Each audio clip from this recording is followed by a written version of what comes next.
Hey there, everyone. This is Gregg Schutze for Ready for the Draft.com. And yes, this is the Ready for the Draft podcast, episode 5 of the 2020 NFL Draft podcast series.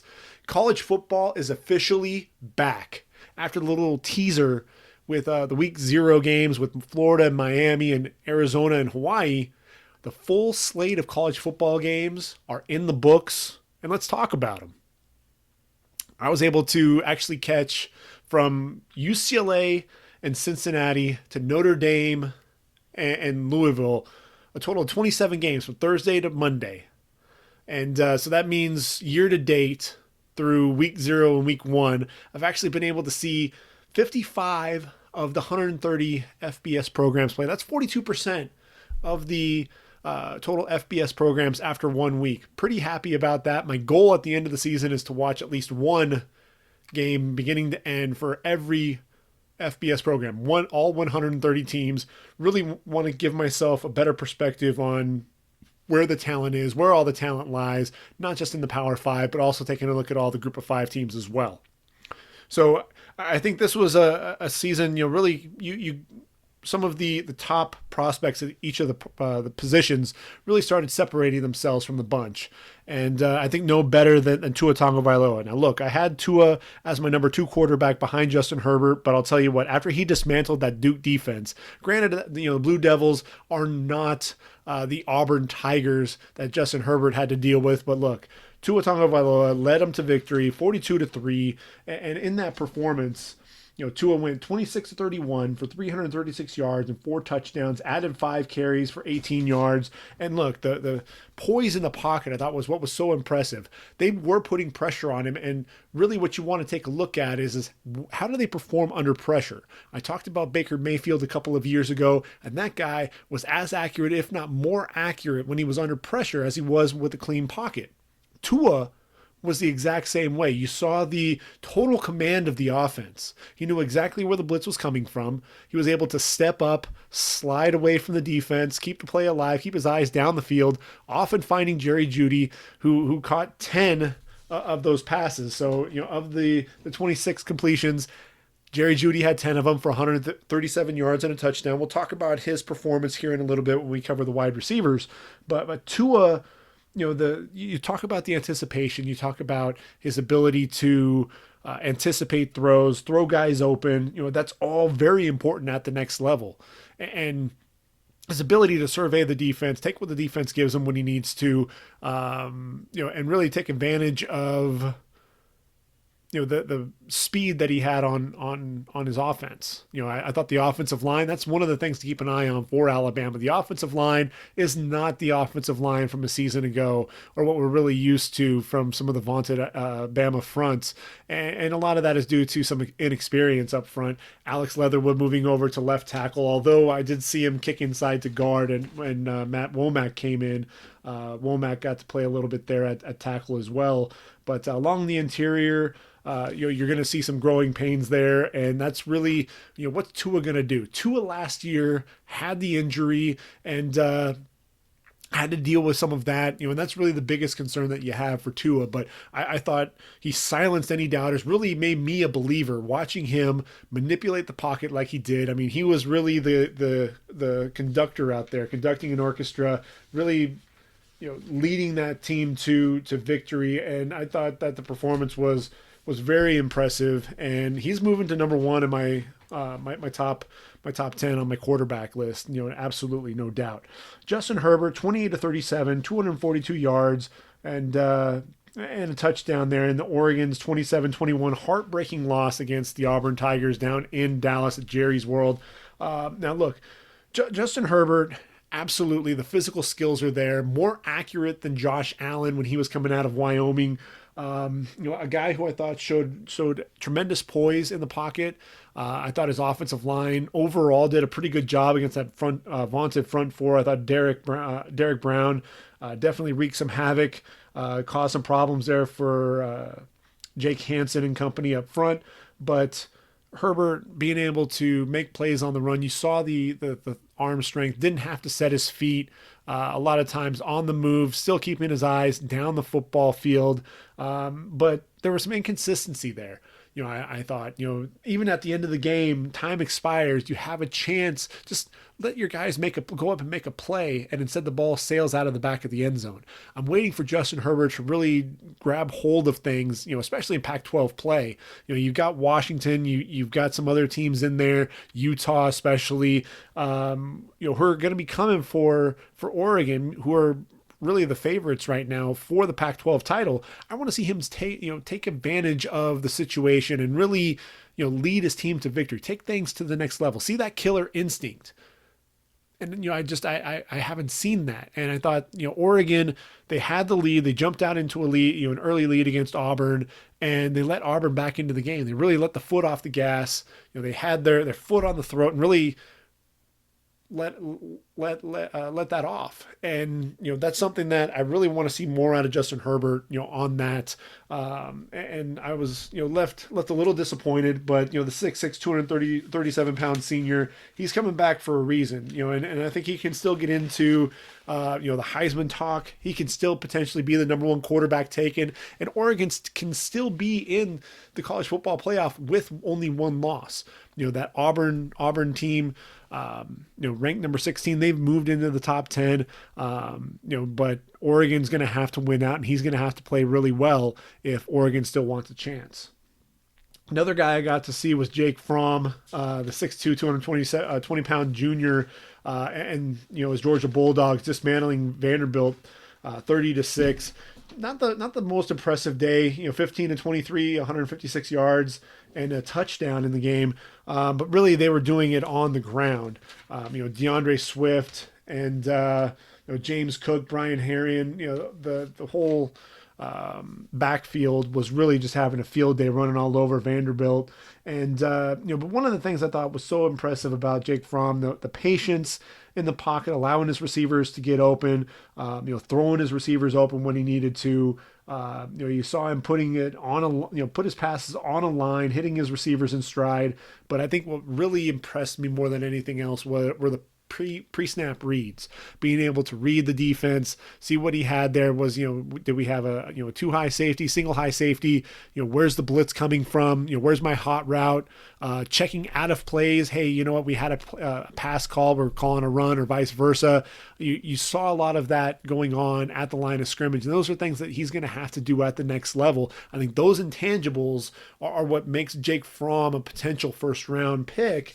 Because he doesn't have some of the physical abilities that some of the other guys have, but he definitely has some of those intangibles, and sometimes that's enough to get the job done at the next level. Now, KJ Costello, 6'5", 222 pound junior. KJ Costello took a big hit from Ernest Brown, the defensive tackle there for Northwestern, forearm to the head at the end of the first half on a slide. And he's just in the beginning of his slide. Ernest Brown jumping over him, trying not to, no malicious contact or anything like that. But the forearm wound up hitting him in the head. He's out for the game against USC, who's breaking in a freshman quarterback, Keaton Slovis. Now that JT Daniels is out for the year with a torn ACL and meniscus, but KJ Costello also will be out due to concussion. But Costello prior to that, look, 16 to 20, 152 yards and a touchdown in that game. Showed an ability to make plays with his legs as well. I thought he did a really good job, putting some passes on his receivers. A lot of when he was outside the pocket was really where he was making the plays. A lot of it, when he was standing in the pocket, it seemed a lot of times he was rushing some of his throws. Some of them he was leading receivers too far on crossing routes. When you have a 6'7" tight end like Colby Parkinson, how do you overthrow that guy? But it happened. But he was one of those guys. He comes back to Parkinson, throws the ball up, allows his receiver to go up and get it, understanding who his receivers are, trusting his receivers to make plays. I'm kind of bummed that KJ's out, because I really want to see more consistency from him. You saw some flashes, you saw some really good throws, but I really want to see more of that consistency out of Jake Fromm. Nate Stanley, look, we talk about consistency, and really at the end of the day, if you're going to be a top top quarterback, there's got to be the consistency. Nate Stanley out of Iowa, 6'4", 242 pounds. Look, Iowa beat the heck out of Miami of Ohio, 38-14. But the Red Hawks battling the Hawkeyes. Nate Stanley, 21 of 30, 252 yards, 3 touchdowns on the day, and he's another one who. I thought, he did a really good job standing tall in the pocket despite the rush around him. Threw a good fade pass to Brandon Smith for a touchdown. Showed some touch down the sideline, hitting the receiver in stride. The deep ball accuracy was really what was at issue for him. A lot of his short to intermediate routes, I thought he was solid. But the deep route, that's really what is concerning. And you've got a big, strong arm quarterback like that. You're expecting him to be able to air the football out. And that's one of the areas where I thought he struggled. Another guy who I thought was inconsistent was Steven Montez out of Colorado. They're playing the in-state rival, Colorado State. And let's see, Montez over 300 yards.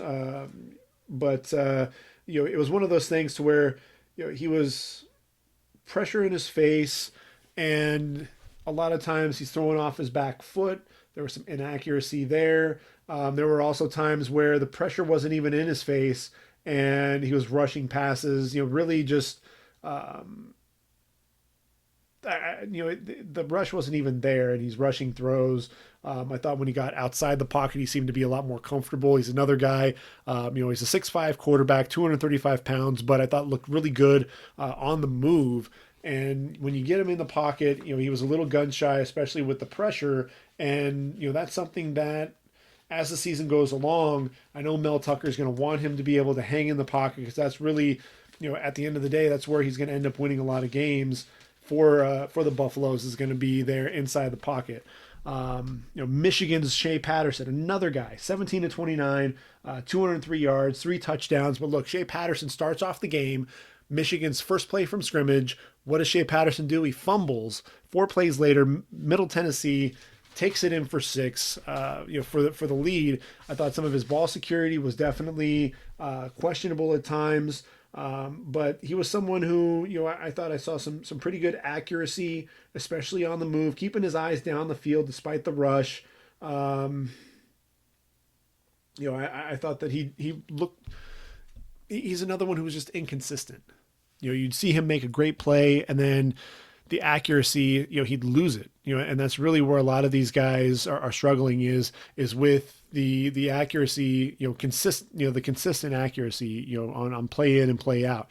I didn't get a chance to watch Wake Forest against Utah State, and really wanted to see what Jordan Love could do against an ACC opponent.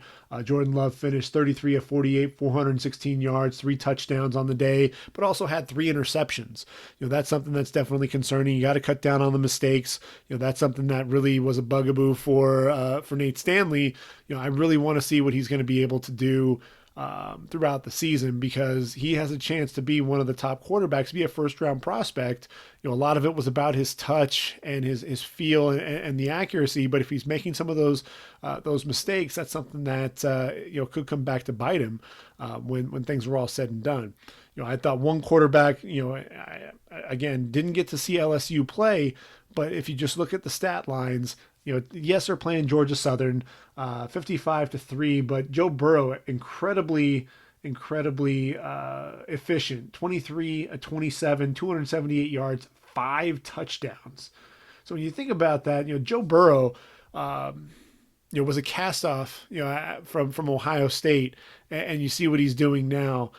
There for LSU. LSU suddenly running, more of a spread type offense, through 3 of his touchdown passes to Terrace Marshall. I really want to see LSU this week, what they can do. Are they going to be able to beat Texas? I believe it's Texas A&M that they're playing. And, that's going to be one of the matchups to watch. As we get into talking about some of the matchups, that'll be one to watch for sure. Joe Burrow has to move up the charts there, as does a Pac-12 quarterback that we haven't mentioned yet. And this was a guy, I wanted to pump the brakes on him just a little bit because a lot of people were already talking about, Jacob Eason, and I hadn't seen anything out of him, in a couple of years since he was a true freshman at Georgia. But he was 27 to 36, 349 yards, 4 touchdowns there for Washington. Granted, the 13 ranked Huskies beat Eastern Washington 47-14. Obviously, the Eagles being outmatched, but Jacob Eason incredibly efficient from what I hear, and so I'm going to be looking forward to seeing what Washington can do going forward in the Pac-12. But Jacob Eason, another guy who I think definitely helped himself during the season. So with that said, we're looking at our quarterbacks, and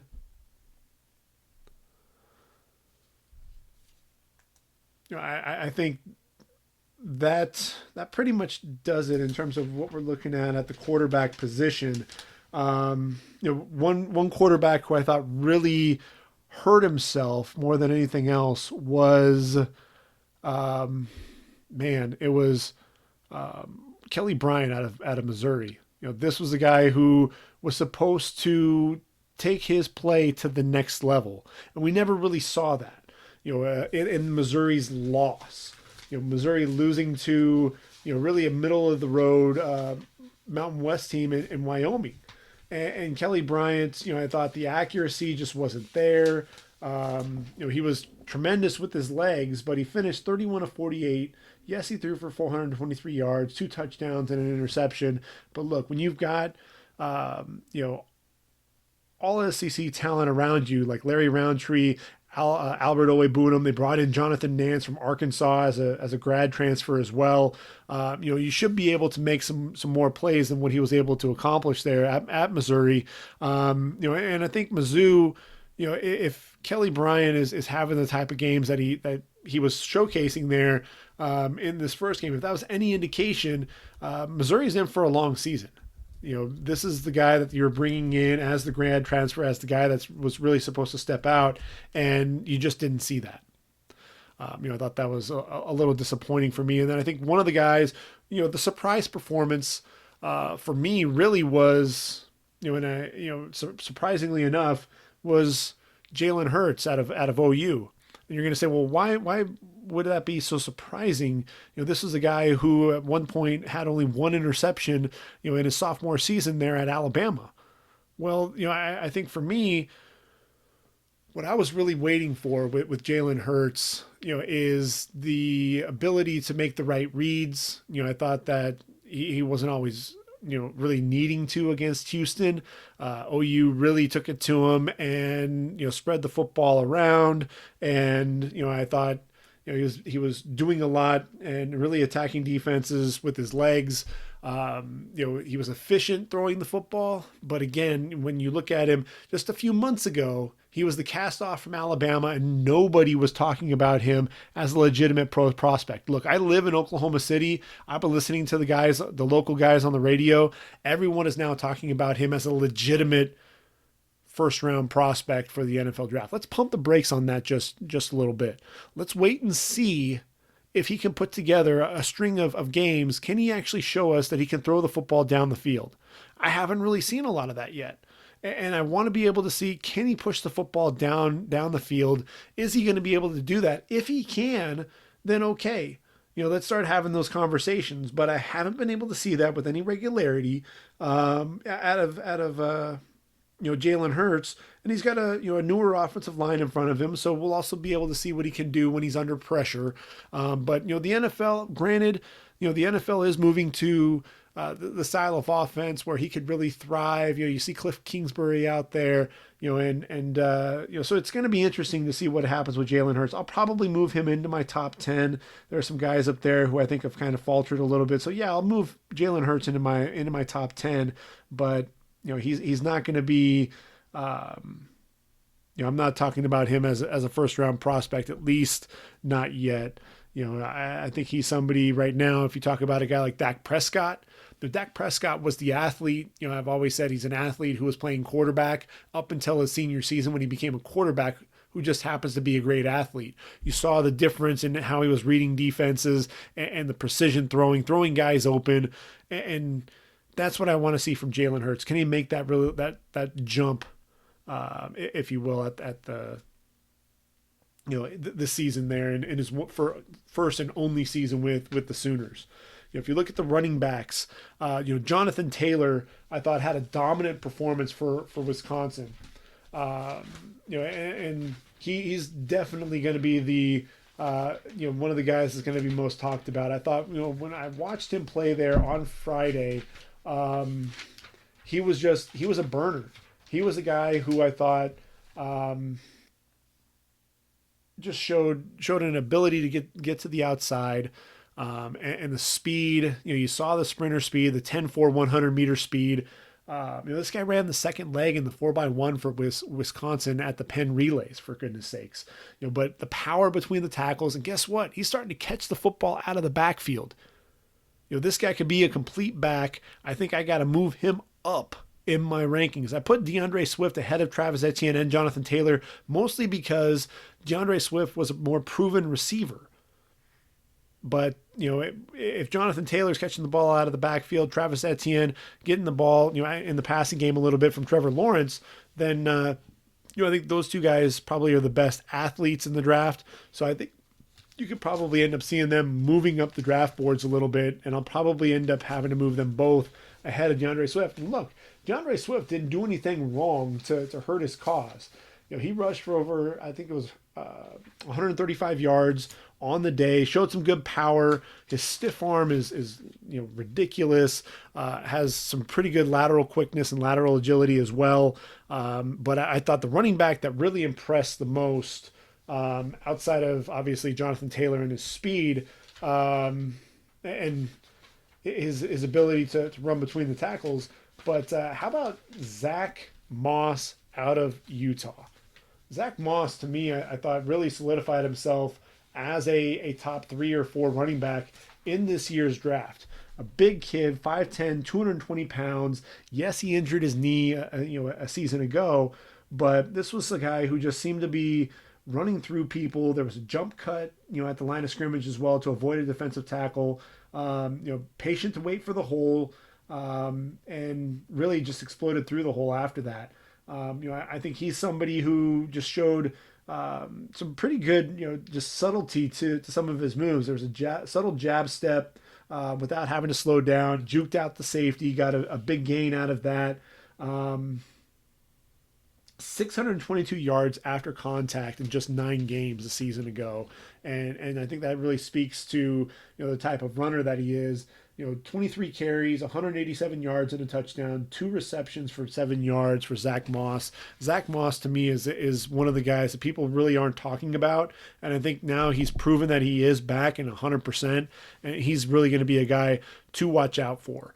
I thought a couple of other guys, Michael Warren out of Cincinnati, he's still a top 10 back to me. A guy who is big, he's physical, he runs guys over, and also has pretty good hands in the passing game. I thought Keyshawn Vaughn didn't really get a chance to showcase what he could do against Georgia. I think he really, the whole offense struggled to get things going. Trey Sermon out of OU, 11 carries for 91 yards in that contest. Really a big physical back for OU. And if you bear with me as I'm pulling my notes up for Trey Sermon, I thought he showed a good burst. I thought some good cut, the vision and his cutback ability. Showed a little bit of wiggle in the open field as well, making the first man miss without losing any speed. Again, vision. Very strong, difficult to bring down as a runner. So I thought Trey Sermon definitely helped himself as well, if we're talking about the running backs. We talk about the receivers, obviously Jerry Jeudy. Look, some of the moves were next level type moves. He'd catch the football. There's one play where he caught the ball right around the line of scrimmage, had his back to the defensive back, and just kind of slow played things a little bit, kind of jab step towards the inside and then loop back around to the outside. And then the burst ran away from the defender down the sideline for about 13, 14 yards, when it looked like he may only have a couple of yards out of it. Just a guy who is so explosive. He's a guy, you usually have a guy who's quicker than fast or faster than quick. The guys that can either run the vertical routes or the guys that can run the precision routes. You don't have guys very often that are so sudden in and out of their breaks and can be vertical at the same time. Jerry Jeudy's a special guy, and he's definitely going to be a top 5, top 10 talent for the draft. I thought CeeDee Lamb showcased his length and his ability to catch the catch radius. So that was something that jumped out to me. CeeDee Lamb, let's see, third straight game with a touchdown. Last year he had a string of 7 games with a touchdown. It was a 45-yard touchdown, ran a vertical route up the seam, busted coverage. He was wide open. Really what you're going to see out of OU is, as the season progresses and they start playing some more difficult opponents and better defenses, that's really where CeeDee Lamb's going to shine. That's what you saw when Marquise Brown went down to injury. CeeDee Lamb had to step up. They were really relying on him at that point, and I thought that was really where he stepped up. So I'm expecting to see that out of CeeDee Lamb as the season progresses, really see him start to step up and really solidify himself as a first-round receiver. Another guy who I think people aren't really giving him as much credit as they should be, and that is obviously Laviska Shenault out of Colorado, right? 6'2", 225 pounds. Reminds me a lot of Juju Smith-Schuster. And people talked about Juju not being the fastest guy by any means, but a very physical receiver. Laviska Shenault is very physical. He's a guy who's going to stiff arm, she'll throw the stiff arm. Don't try to jam this guy. He's going to run through it. He's going to run by you. Stiff arms on the outside, like I said, very powerful. A guy who's not afraid to go over the middle. And he's got a little bit of wiggle to him as well. Laviska Shenault is a big play guy, and teams made a mistake with Juju Smith-Schuster not taking him in round number 1 because of the 40. Laviska Shenault, though, to me, I thought solidified himself as a first-round receiver. Henry Ruggs, only a couple of catches for 14 yards. Didn't really get to see him do a whole lot there for Alabama. But let's talk about Tylan Wallace, shall we? Taking it on the Beavers. So basically you had OSU versus OSU, Oklahoma State taking on Oregon State. And Tylan Wallace, I thought, solidified himself as a top 5 wide receiver. I didn't have him in my top 5. I left him just out of it at number 7. Obviously there's I think that speaks to the strength of this receiving core in this draft class. When you're talking about Jerry Jeudy and you're talking about CeeDee Lamb and Laviska Shenault, T. Higgins, Jalen Reagor, Henry Ruggs, Tylan Wallace deserves to be in that conversation. And I think some of those names at the top of that list may end up falling down just a little bit because of the play of Tylan Wallace. He's only 6 foot, 185 pounds, but he plays much bigger than his size. And I think, you saw that time and time again, accelerating from defenders, taking the screen, and splitting his wide receiver blocks and getting up the field. Really did a good job, just plucking the ball out of the air, showcasing those hands, the hands catcher. That's really what you want to see out of a receiver. You don't want to see the body catching. And then, man, if you get a chance to watch the sluggo that he ran, so precise with the route, ran to 5 yards, really kind of on a slant, and then cut back out to the outside, got up towards the end zone, elevated, high pointed the football, really boxing out the safety, going up with the corner, boxing the corner out as the safety's coming over. So really 2 receivers around him, or 2 defensive backs around him, and then the body control along the sideline as well. Tylan Wallace, look, he's going to be a next level receiver and a guy that people need to be talking about more and more. I thought one guy who really hurt himself was Tyler Johnson. Minnesota struggled to beat South Dakota State, and I thought Tyler Johnson really struggled there, had a couple of drops. He's going to have to redeem himself if he, this draft class with the receivers, there's so many guys. Cedric Byrd had a great game for Hawaii. If you don't have great games, game in and game out, you're going to get left in the dust. So I think he really is going to have to rebound, especially as they start going into Big Ten play. The tight end position, Albert Owe-Bunam showed his ability to catch the football there for the Tigers, was really a weapon for Kelly Bryant in the passing game. That was one of the things that I thought kind of stood out to me was, Kelly Bryant could rely on Albert O. 3 receptions, 72 yards, a guy who did a really good job on crossing routes, coming over the middle, just took apart defenses, the defense there in the middle. Bryson Hopkins had a big game for Purdue. I thought Matt Bushman there at BYU, over 60 yards receiving. He's another guy to keep an eye out for. I think his stock is going to move up. I thought Mitchell Wilcox, a little disappointing.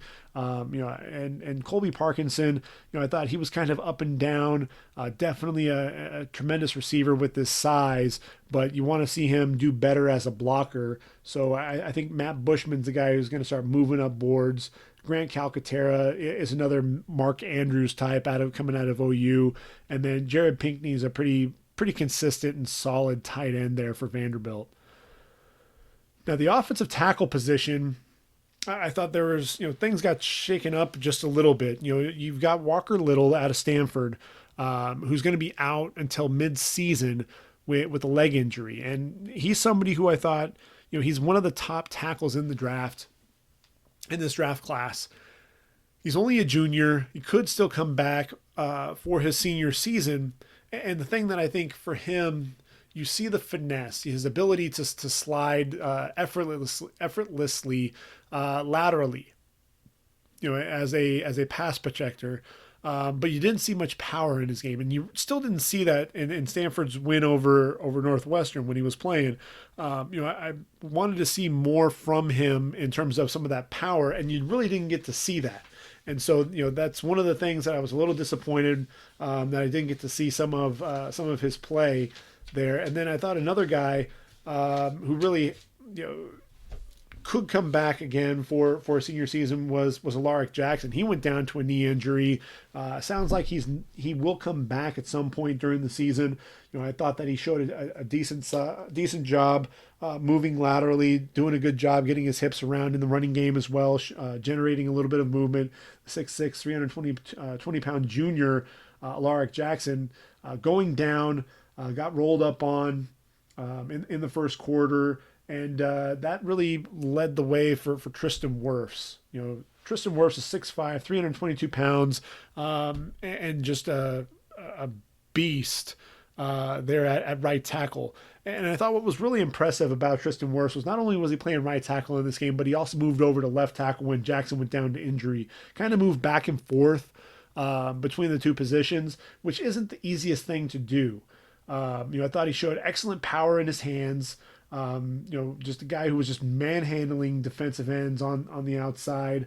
But at the same time, he showed really good lateral quickness. That was one of the things that was so impressive. Everyone knows about his power. Everyone knows about his physicality, his strength. Hang cleaning, 450 pounds 4 times, breaking Brandon Scherf's school record of 443 pounds 3 times. Brandon Scherf, when it came down to it, was the number 5 overall pick of the Washington Redskins and is now playing guard for them. I thought Tristan Wirfs, he's been able to show that he can play left tackle.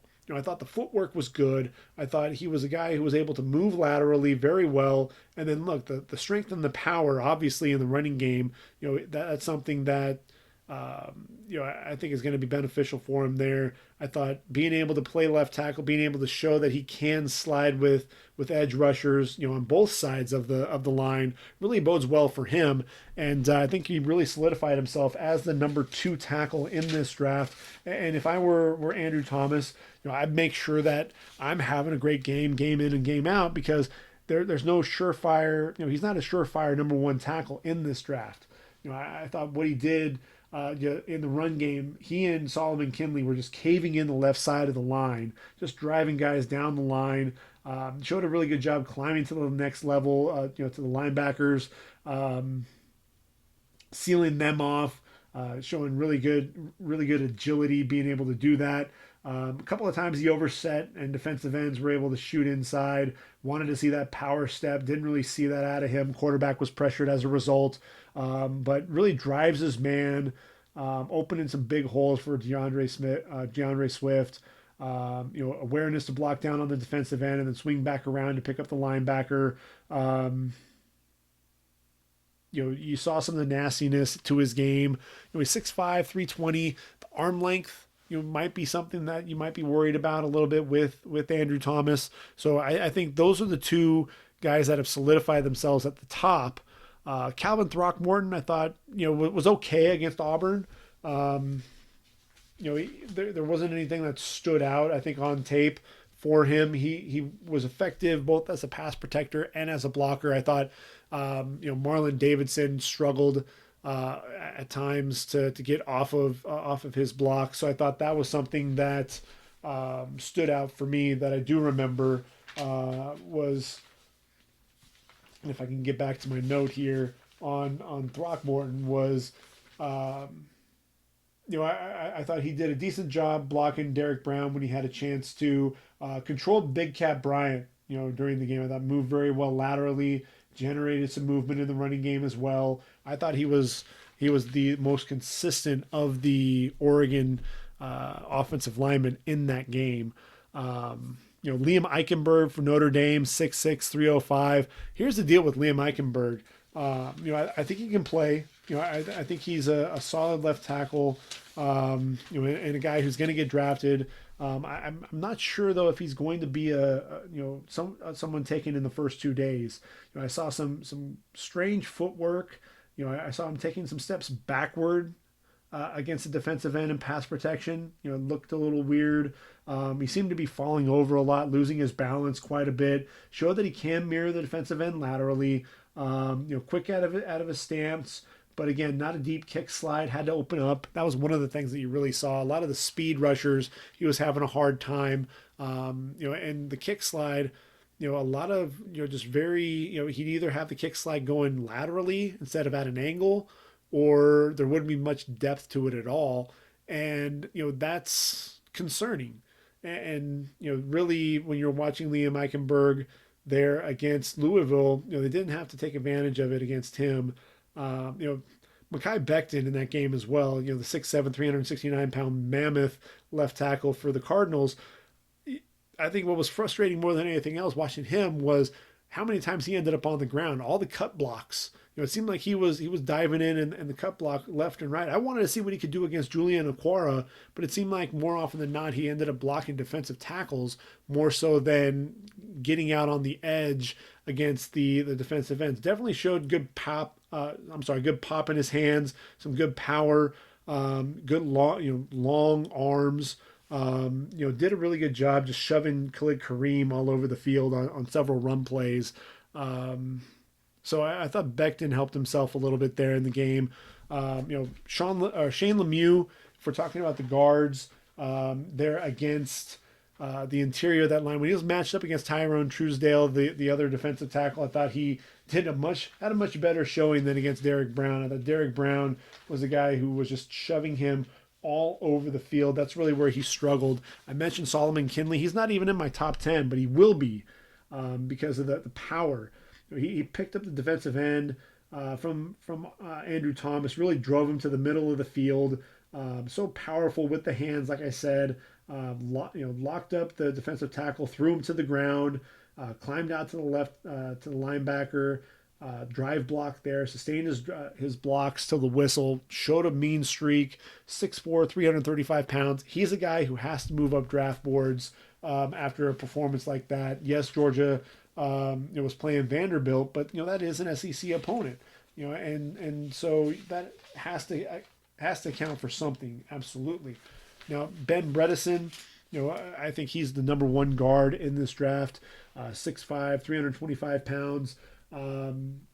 He was just looking to just punish guys in that game. I thought he was very under control, climbing to the next level, really good punch, leverage under the pad level, good drive blocker, quick pulling, setting the edge there for the running back for Zach Charbonnet. I thought he did a really good job allowing the running back to get to the perimeter, sustaining his blocks at the second level, finishing those blocks as well. So he offers a mean streak as well. That was really what kind of stood out to me. At the guard position, Alex Leatherwood struggled at times with speed rush. Good hand placement, but I think for Alex Leatherwood, his home is going to be at guard. Tommy Kramer, kind of an up and down game. There were times where he really looked solid and drive blocking. There were other times where Tommy Kramer was getting beat by defensive tackles with speed on the inside.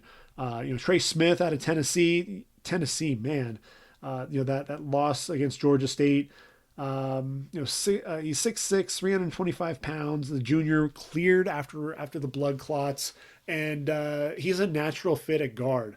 He played left tackle for the Vols until the blood clots and was a starter in every game. Didn't start in this game, but I watched him play, and he's someone who, you can see the athleticism. You can see what he can do at the guard position. I think that's going to be, a spot where he's ultimately going to get drafted high. He's a top 50 pick. I think Ben Bredesen, top 50 pick. Shane Lemieux's got to tighten up his game a little bit, but he could be a top 50 pick there at the guard position. Those were the guys that I was really watching for, and I thought they all stepped up and played well.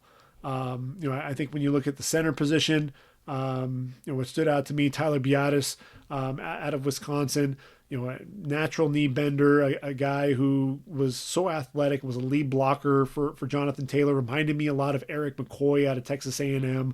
Creed Humphrey showing the wrestler ability in him, played with leverage throughout the game there against Houston, 6'5", 315-pound redshirt sophomore. Jake Hansen, Jake Hansen had probably the toughest test of any of the centers that are coming out for the draft. And, I thought he held his own. I thought he had some good tape at times against Derek Brown.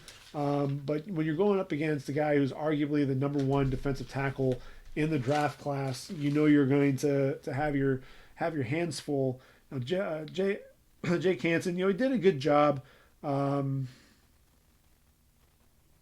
getting his hips around at times, being able to seal him off. But a lot of times you saw him whiffing on Brown. Who would just show a quick arm over off the snap and beat him really quickly.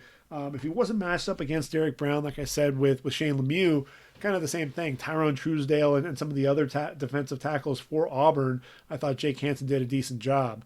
But he's someone who, teams I think are going to keep an eye on him as the season progresses. What's he going to do after a performance like this? So then if we take a look at the defensive side of the football, when you're talking about defenses and guys who are going to make plays, playmakers, and guys that you want to talk about potentially taking in the top half of the first round, possibly as a top 10 pick, they should be playmakers. They should be guys who are affecting every single play. You need to know where they are on the field at all times. Now, when you talk about defensive ends, I thought, for me, when you watch Chase Young play for Ohio State, he solidified himself as a top 5 pick. 2 sacks in that game. This was a guy who was from the first snap, the first play from scrimmage, he was wreaking havoc. He's gained 20 pounds. He's now 6'5", 265. The speed off the ball, just running around. And yes, I know they were playing Florida Atlantic, but still, he made an impact. We're going to talk about A.J. Epinesa here in a minute. I thought he did a great job dipping his shoulder, flipping his hips, easily running around the edge, running the arc, running by the right tackle, and the speed to chase down the quarterback from behind, chasing him all the way down outside the numbers. Hit the quarterback on one play, forced fumble with Jayshon Cornell. He did a good job. He even dropped into coverage a little bit, so you saw some of that athleticism there. Engages the left tackle, then a good rip off the ball, ran by the running back block, sacked the quarterback for a second time. You think running his way, you're going to be able to negate some of that speed, but he showed some power. He was able to shove the left tackle aside and drop the running back for no gain. To me, I thought Chase Young really cemented himself as the number one defensive end. A.J. Epinesa, on the other hand, you saw some of the power. You saw some of the athleticism. You saw him being able to dip his shoulder and run the arc. But he's going up against Miami of Ohio, and he's not going to, yes, Parker Hesse's gone, Anthony Nelson's gone as well, but he's got Chauncey Golston as his running mate. He's playing next to Cedric Lattimore and Brady Reef up front. So he's got a formidable front four that's going, that's running with him. And you just didn't see AJ Epinesa make the type of impact that you wanted to see. I thought Darrell Taylor out of Tennessee, I was waiting for him to, Tennessee, that team as a whole, there was just kind of a lackluster performance from really everyone there for the Vols wearing the orange and white. You're waiting for somebody to make plays, and when you're playing that waiting game, you're never getting that performance. That's really where things kind of get frustrating. I thought Yetur Gross-Matos on the flip side. Yes, they're playing Idaho, but you're expecting big plays, and you're expecting these guys to make an impact, and he made an impact. 2.5 sacks on the day. Really utilized his length. He's got some long arms. He's 6'5", 264 pounds. He was initially blocked on one play, but used his hands. That's one of the things that I thought was impressive. I didn't realize that Gross-Matos had those hands, able to get off the block. Hips quickly turning, able to close on the quarterback to get a sack. Able to come off the edge untouched, showing tremendous closing speed to get to the quarterback. Even moved inside to defensive tackle and the burst off the ball, ran right by the guard to drop the quarterback for yet another sack. 2.5 sacks, like I said, on the day. Yetur Gross-Matos, I thought, definitely helped himself. Let's see. Kenny Willekes. Man, this is a guy who just plays with his hair on fire. Reminds me a lot of Chase Winovich. I think he has a chance to be a first-round pick, though. The guy was just all over the place. Just unblockable. He was so quick coming off the edge at times. And I don't think teams really, I think they underestimate some of his quickness and some of his speed coming off the ball. He just seemed to be all around making plays, whether it was against the running back in the run game or, affecting the quarterback in the passing game. Showed excellent hands and ability to get off blocks. I thought Joe Gaziano out of Northwestern more than held his own against Walker Little. You saw him using his length as well. Had a little bit more bend than I was expecting to see out of him at 6'4", 275 pounds. Excellent strength there at the point of attack as well. So those were the guys that kind of stood out at the defensive end position. I know Curtis Weaver didn't get to watch the Boise State game, but he had 3 tackles and a sack on the day. So he's one of those guys who I have actually penciled in as one of the top edge rushers. And, he's going to push guys like AJ Epinesa, to have big seasons. Now, if we move to the defensive tackle position, I think we got to talk about Derrick Brown. Derrick Brown, 6'5", 325 pounds. Now remember, Christian Wilkins came back for his senior season there at Clemson, to play alongside some of his brothers there for one more go-round. And really, Derrick Brown's getting to do the same thing with Marlon Davidson, Nick Coe, Big Cat Bryant and company. But I think really what always stands out for me with him is always the power in his hands. I think, he's able to strike his offensive lineman that's sitting in front of him and really get him off balance. But I think what really stood out too was the quick burst, shooting those A-gaps, using a quick arm over to win early against Jake Hansen, not really allowing Hansen to get his hands on him. And, he really extended into Dallas Warmack, the right guard, moved him back with a nice bull rush, just really doing that play after play, would drive Warmack back, able to use his hands to get off the block and then really pursue the quarterback after that. Really had his way with the interior of the Oregon line. Raekwon Davis, he's somebody who I think has to have a big year. Had 6 tackles on the game, really showed some good speed from the backside. And that's something that, for a guy his size, again, 6'7", 316 pounds, being able to chase down ball carriers from behind, that's pretty impressive stuff.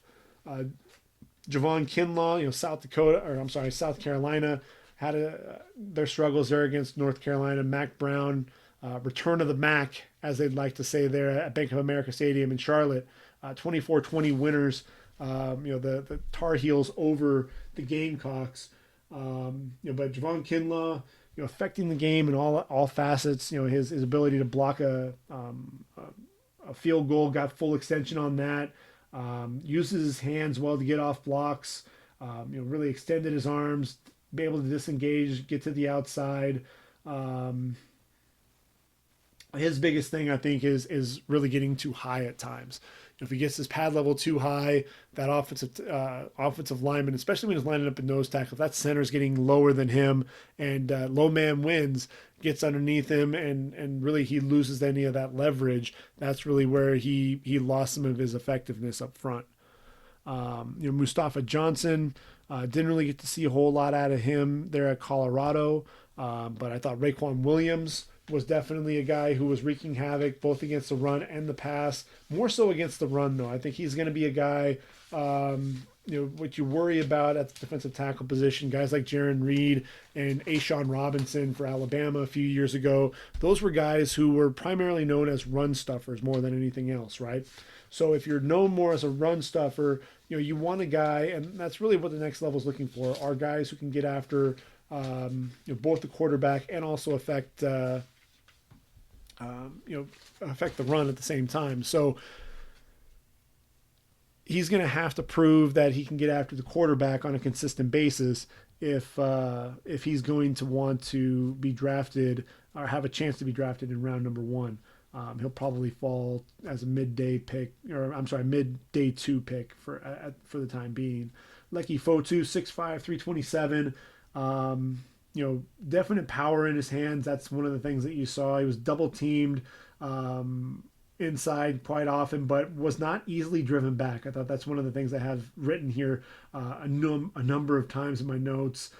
Showed good pursuit skills, though. They're able to chase down the quarterback, wrap him up.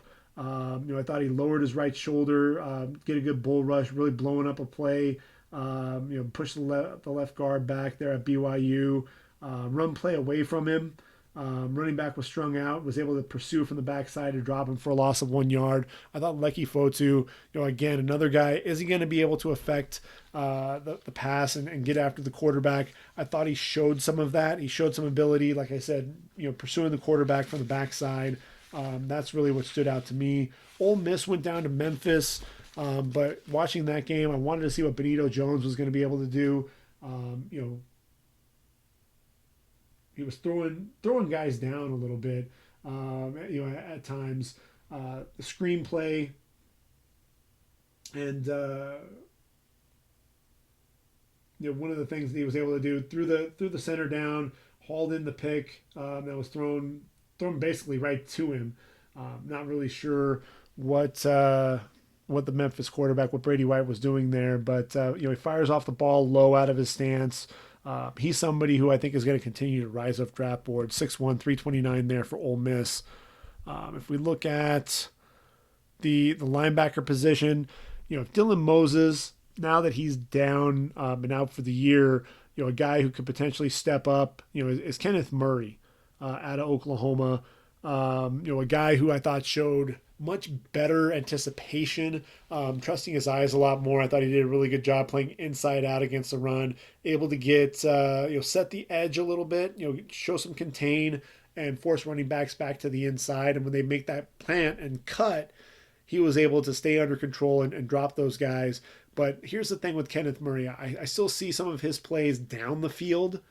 When he's making some of those tackles, that's yes, he had, I think, 15 tackles on the game, but not all of those tackles were made around the line of scrimmage. I thought he was out of place at times, shooting the wrong gaps, allowing Houston to have some big run plays at times.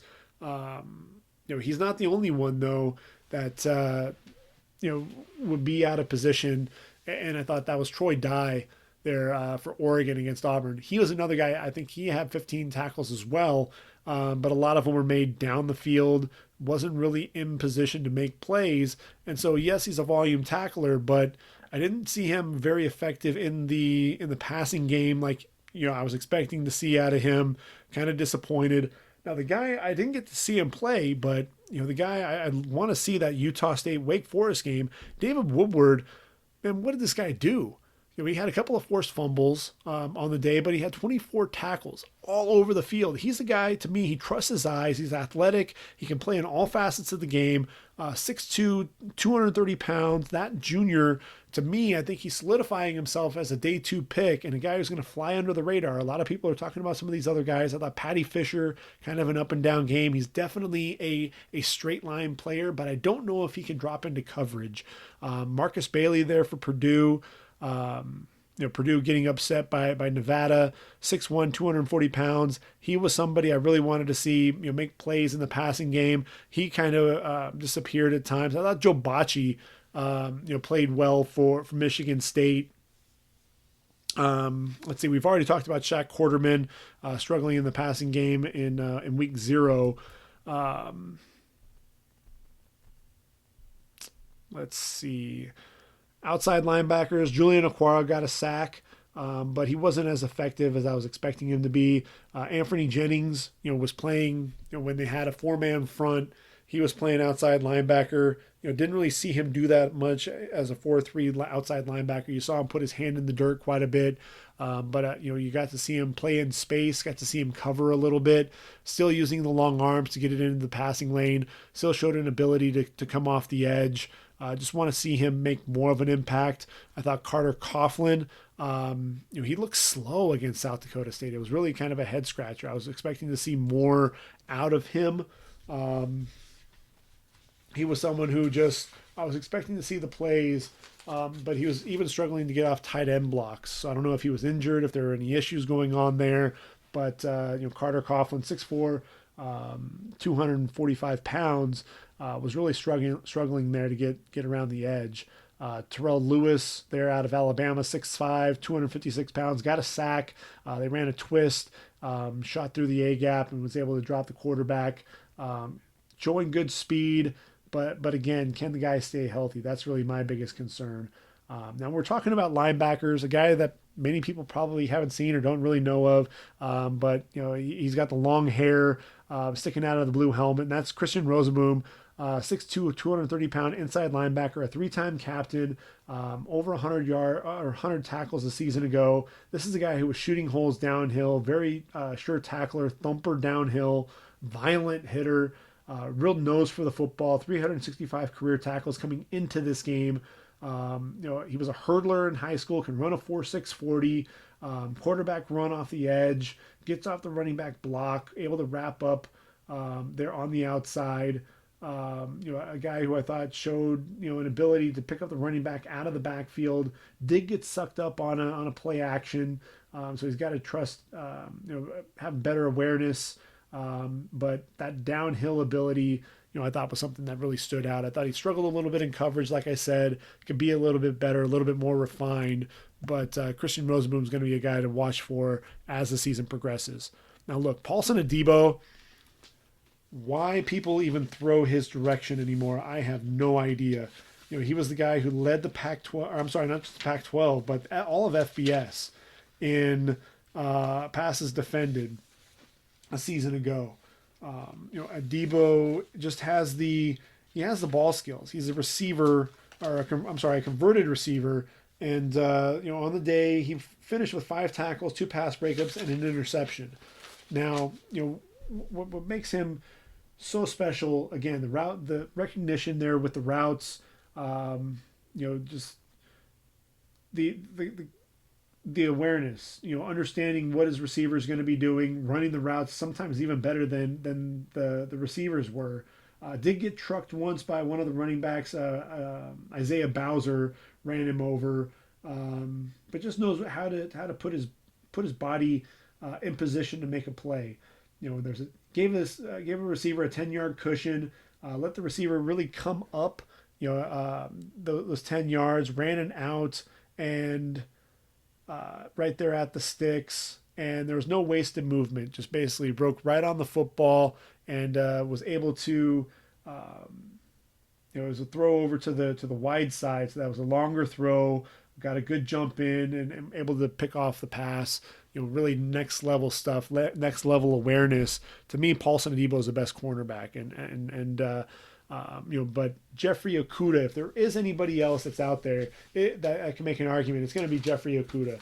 And Jeffrey Okudah, I thought, he does a little bit more in the running game.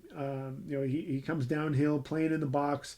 He's not afraid to hit people. He's going to be physical as a tackler, force the ball free on a hit to the running back. He likes to come up and jam receivers, likes to come up and hit you a little bit. As I said, just played tight coverage, all game. Did a really, really good job just staying right on the receiver's hip, no wasted movement, able to undercut the route and get his hand in to knock some passes away. Those are my clear-cut top two corners more than anything else. I thought Mike Hampton really hurt himself for South Florida against Wisconsin. Was repeatedly beaten by Quintez Cephas, and he was holding. And it wasn't a good look for him. I thought he really struggled mightily at times. On the flip side, you had someone like Trevin Diggs, played up on the line at the 50-yard line, turned and ran with the receiver, was in phase right on the receiver's hip, got his head around looking for the football. Ball was thrown kind of to the inside, able to go ahead and elevate, leap up, make a pick. I think Trevin Diggs is the guy who's continuing to get better and someone to keep an eye out for. Absolutely. Let's see. Isang Bassi for Wake Forest was the number 2 tackler for the team there against Utah State. And then finally at the safety position, didn't get to see Grant Delpit play. I thought Richard LeCount was all over the place for Georgia. Played a little out of position and out of control at times. I thought Alohi Giltland really showed some physicality coming up, playing in the box, also showed some range getting into the outside against run plays. Julian Blackman got to return an interception for a touchdown for Utah against BYU. But the star of the game, or at the safety position for me, was Xavier McKinney. 6'1", 200 pounds, picking up tight ends, and able to cover the tight end at down the field, in phase with the slot receiver down the sideline, very sure tackler in the open field.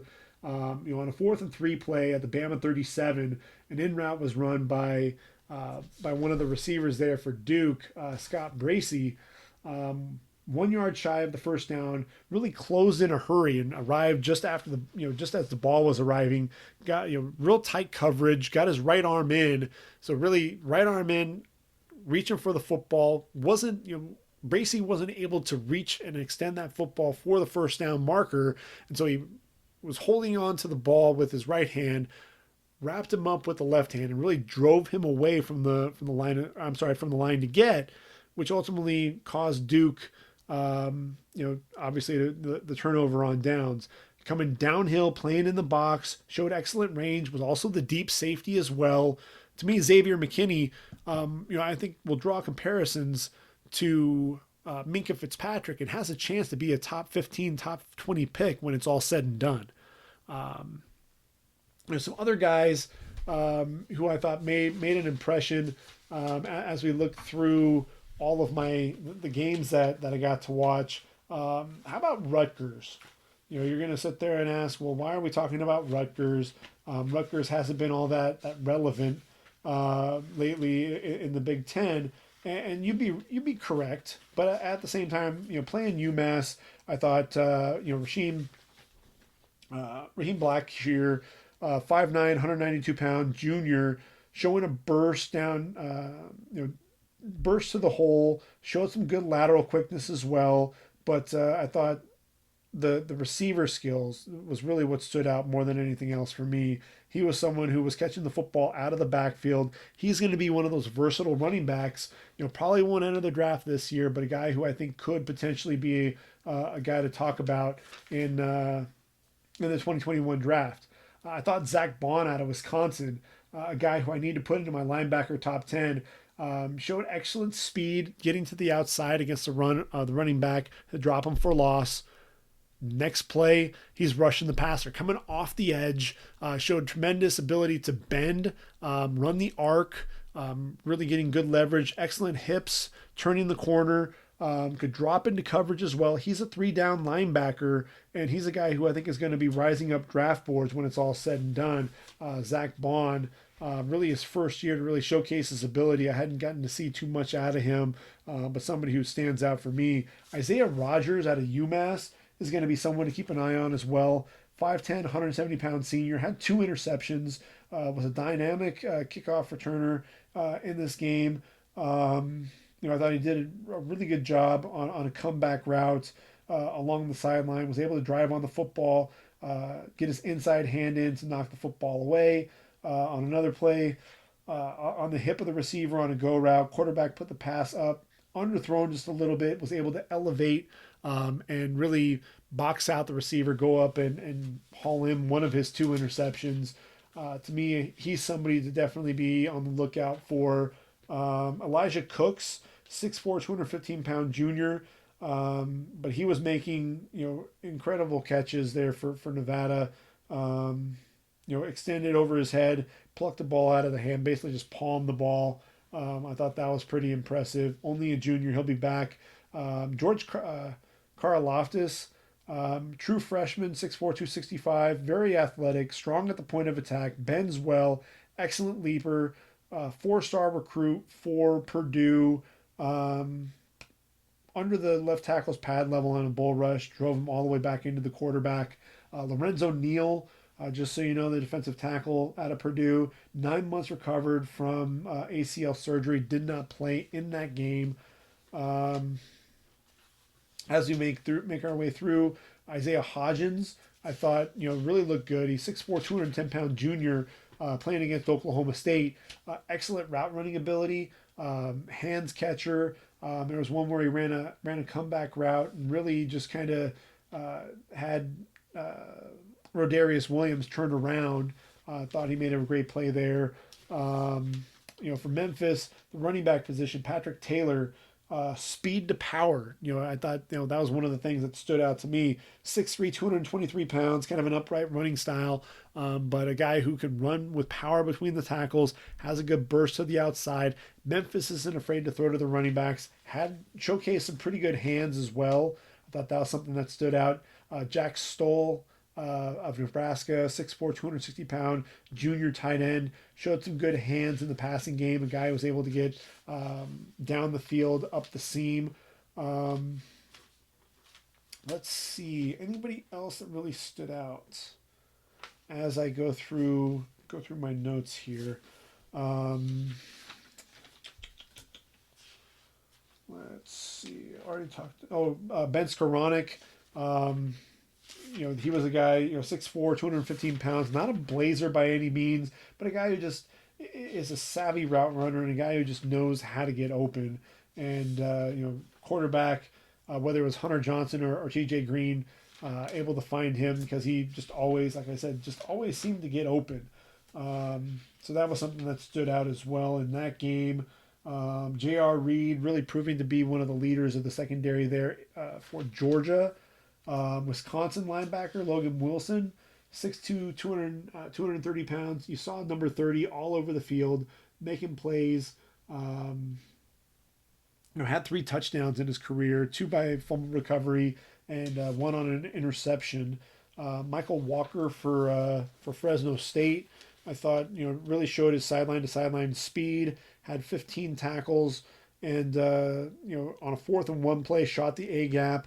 Blew up the play at the mesh for a tackle for loss, turnover on downs for USC. That was a critical point of the game because that game was in doubt really for much of the second half. So those are the guys I think for me. Reed Blankenship. I keep going through this and I'm ready to move on, and I find another guy. Reed Blankenship, the safety out of Middle Tennessee, 6'1", 196 pounds. Very instinctive, plays in the box well. He was a team captain, takes excellent angles. Like I said, excellent range, can play over the top, can come down in the box, plays all over the field. I think he's underrated at the safety position. And then Neville Gallimore out of OU, 6'2", 301. showed a really good burst coming off the football. I thought that was one of the things that really stood out. Had a nice arm over and always seemed to be pressuring the quarterback, getting into the backfield, making some plays there behind the line of scrimmage. So that really kind of puts a bow on week one. Those are some of the guys that I was watching for in those games that I got to watch. So let's take a look at what we have to look forward to. Now, Friday, September 6 games, we've got, let's see, Wake taking on Rice. Wake Forest, obviously they beat Utah State. Rice playing Army. It was a 14-7 game. Really, that Rice looks to be improving, and so I really want to see, can they take that next step. Boise State, obviously they have Hank Bachmeier. Really want to see Marshall, Ty Tyler. Please let me see that matchup. Ty Tyler against left tackle Ezra Cleveland. On Saturday the 7th, let's see, Ohio State. You're going to see Chase Young and that vaunted Ohio State defense take on Michael Warren there for Cincinnati. Had an ankle injury against UCLA. He should be okay for that game. And then you have Desmond Ridder, the quarterback, very mobile, making plays outside the pocket. I think that's going to be a fun game to watch. I really want to see KJ Hill take his game to the next level because he's somebody who kind of struggled at times, had some drops there last week against FAU. J.K. Dobbins, if they need to, just hand the ball to him and let J.K. Dobbins and Justin Fields lead the way on the ground if need be. As we work through things, Rutgers taking on number 20 Iowa. Blackshear taking on that Iowa defense. Let's see. What other games do we have? Can Missouri rebound against West Virginia? Neil Brown, Austin Kendall and company. We got Utah taking on NIU. Another field day for Zach Moss, I'm having a feeling. A&M is actually taking on Clemson. So number 12 Aggies taking on Clemson. That'll be a game I'm definitely tuning in to watch. I want to see what Travis Etienne. He only had 13 carries, I believe, 12 or 13 carries for over 200 yards and 3 scores in their first game. Their rout of Georgia Tech. They're taking on Texas A&M. They've got Justin Madubuike there on the inside, and then the quarterback Kellen Mond. Having he's slated to have a big year. He's got Kendrick Rogers throwing who he can throw the football to. That's going to be a fun game to watch. You're going to have Adrian Martinez of Nebraska, number 25 ranked Cornhuskers. They struggled to get things going in their win last week. They're taking on Colorado in Boulder. Let's see what Steven Montez can do. Laviska Shenault going up against Lamar Jackson, the 6'1 corner. That'll be a fun matchup to watch. Let's see, what other games can we tune into? Alabama's taking on New Mexico State. All the starters will probably be out after halftime there. UCLA against San Diego State. Hopefully Joshua Kelly will be back. He was sitting out the entire game due to an ankle injury. UCLA really couldn't get a whole lot going on offense. I thought DTR, the quarterback, really struggled to get things going. Only 8 completions on the year. And he's going to have Tarek Thompson there for San Diego State, who had a ton of breakups last week. I think he had 3 pass breakups. He's somebody to keep an eye out for. OU's taking on South Dakota. They're in Norman, number 4 ranked Sooners. And Jalen Hurts will have a field day there. Let's see, who else can we talk about? Can Tennessee show any life against BYU? LSU's taking on Texas, so you'll get to see Joe Burrow, Sam Ehlinger, really see what those guys can do. Joe Burrow, Texas defense, not really as vaunted as LSU. You've got Grant Delpit, you've got Rashard Lawrence, you got Jacob Phillips, you've got a lot of guys, Christian Fulton there at corner, a lot of guys there defensively. What can Sam Ehlinger do? If this is a signature win for Tom Herman and company, this could vault Sam Ehlinger into the conversation as a legitimate day 1, day 2 draft pick in the 2020 draft. Let's see. Oregon's taking on Nevada. Can Nevada pull off 2 upsets in a row? Not likely. Auburn taking on Tulane. They'll get to see Darius Bradwell. Tulane, I was expecting, in their matchup a week ago, they were going to potentially struggle, and they wound up ended up winning going away. Really want to see what Darius Bradwell can do there, against that Auburn defense. Let's see. Miami taking on UNC, the upstart Tar Heels behind the freshman Sam Howell. What can Mac Brown and company do there? Liberty, Antonio Gandy Golden had a nice day against Syracuse, over 100 yards receiving, despite the fact that Liberty lost and got shut out. They'll take on Louisiana. Louisiana actually played Mississippi State pretty tough. I think the final score was 35-28. They were in that game. Cal's defense, this is going to be the first true test for Jacob Eason, number 14 ranked Huskies at home against Cal. I think the Huskies end up winning the game, but that Cal defense, can they really confuse things there for Jacob Eason? That's going to be something to watch out for. Minnesota at Fresno State, can they rebound? Yes, they won, but they barely won by the skin of their teeth against San Diego State. Fresno State, really showed with Jorge Reyna at quarterback, showed that they can be in ball games against a program like USC. So, I wouldn't be surprised if Fresno State comes in and beats the Gophers there in Fresno. USC taking on the number 23 ranked Stanford Cardinal without KJ Costello or JT Daniels at quarterback. Walker Little also out. I want to see what the fabulous freshman Drake Jackson's going to do there at defensive end for USC, especially when you've got Foster Sarrell. I thought he struggled at times against Northwestern. This is a game that if JT Daniels were in, I'd almost favor the Trojans to win. Now that they have Keaton Slovis, you really don't know what they have. Stanford, Davis Mills, another guy who hasn't really played much at the collegiate level because of performance of KJ Costello to this point, but he was one of the he was actually the highest ranked quarterback prospect. So he's got that going for him. I think he was number 1, and I want to even say Tua was number 3 in that draft class. And Hunter Johnson was number 2, if I'm not mistaken. So when you think about that, that doesn't really bode well for the Trojans, but tune in, watch Michael Pittman, the receiver on the offensive side of the football, Christian Rector at defensive end. USC is a young team. Keaton Slovis, watch out for Paulson Adebo, watch out for number 11. Don't throw his way. Really, he's going to be out there on that island. Just forget about trying to pick on him at all. Just when you think you've got him out of position, he's got you fooled. Don't do it. So that wraps up episode 5 of the Ready for the Draft podcast. We'll take a look at all of those matchups that we just talked about. I'll see if I can get in another 20 to 25 games over the weekend.